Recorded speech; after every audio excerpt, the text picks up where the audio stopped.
सीखेंगे हम। तो सबसे पहले हम देख लेते हैं पहली शॉर्ट ट्रिक्स।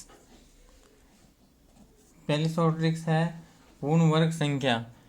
कुछ एग्जांपल लेते हैं, जैसे कि अगर मैं 2 का वर्ग करता हूँ तो कितना आता है 4। अगर मैं 1 का वर्ग करता हूँ तो कितना आएगा 1।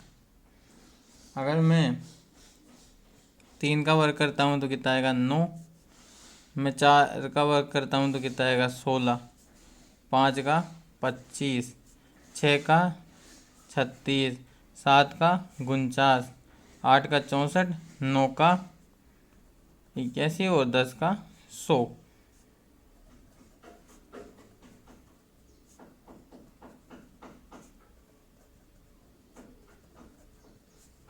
तो आप देख सकते हो, अगर पूर्ण वर्ग संख्या है उसका इकाई अंक क्या क्या हो सकता है। 1, 9, 4, 9, 6, 5, 1 या 0। मतलब अपन कह सकते हैं कि 0 हो सकता है, 1 हो सकता है, उसके बाद 4 हो सकता है, 5 हो सकता है, 6 हो सकता है या फिर 9 हो सकता है। मतलब क्या क्या नहीं हो सकता। 2 नहीं हो सकता, 3 नहीं हो सकता, 7 नहीं हो सकता और 8 नहीं हो सकता। ये नहीं हो सकते हैं। ठीक है फ्रेंड्स। तो पहला जो शॉर्ट ट्रिक्स है वो क्या है कि अगर जिन संख्याओं में जो लास्ट का अंक मतलब इकाई अंक पूर्ण अगर 2 हो, 3 हो, 7 हो या 8 हो तो वह संख्याएं क्या नहीं हो सकती है, पूर्ण वर्ग संख्याएं नहीं हो सकती है। तो एग्जाम्पल अपन लेते हैं, जैसे कि अगर मैं 65 का अगर मैं पूर्ण वर्ग निकालूं तो आप देख सकते हो यह आएगा 42, 25। तो आप देख सकते हो लास्ट में क्या है 5। तो जो हो सकती है 5 हो सकती है एक पूर्ण वर्ग संख्या में। तो अगर अपने पास में दिया हुआ रहता ये 285 क्या एक पूर्ण वर्ग संख्या है।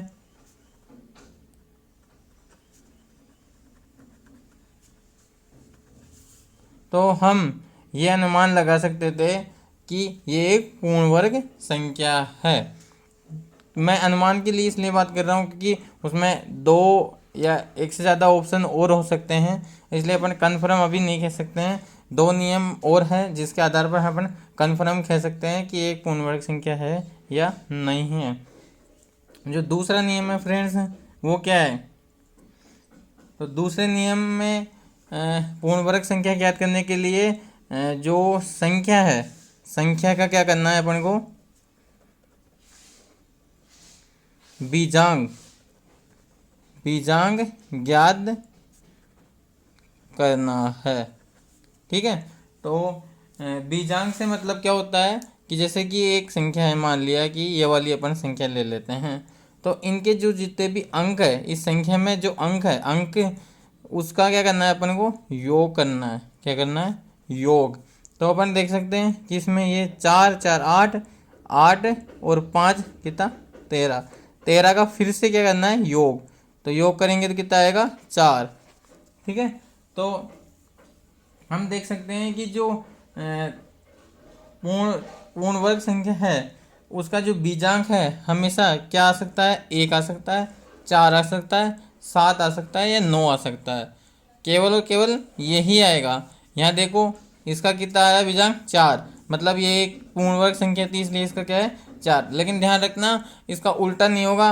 अगर किसी भी संख्या का जो योग है मतलब बीजांक है, अगर उसके अंकों का योग है वो अगर ये आ रहा हो 1, 4, 7, 9 तो वो हमेशा पूर्ण वर्ग संख्या नहीं होगी, ध्यान रखिए।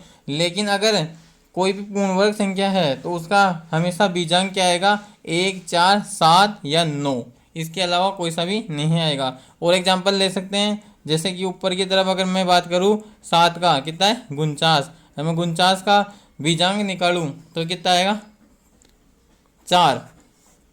अगर मैं 64 का बीजांक निकालूं तो कितना आएगा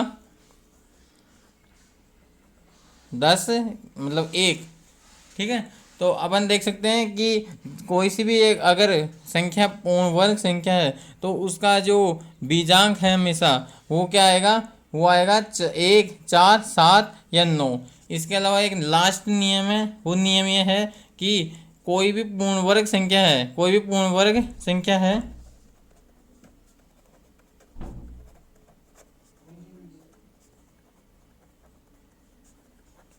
तो उसके लास्ट के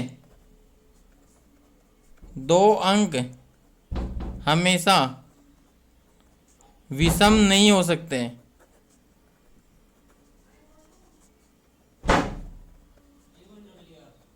दो अंक कभी भी क्या नहीं हो सकते, विषम नहीं हो सकते हैं।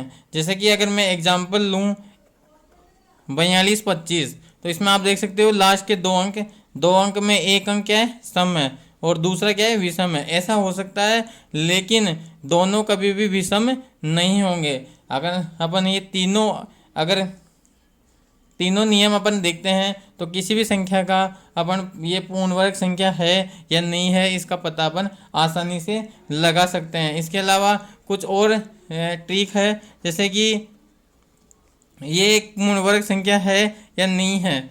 हमेशा ध्यान रखना, अगर कोई भी संख्या पूर्ण वर्ग संख्या है तो 5 के पहले हमेशा क्या आएगा, 2।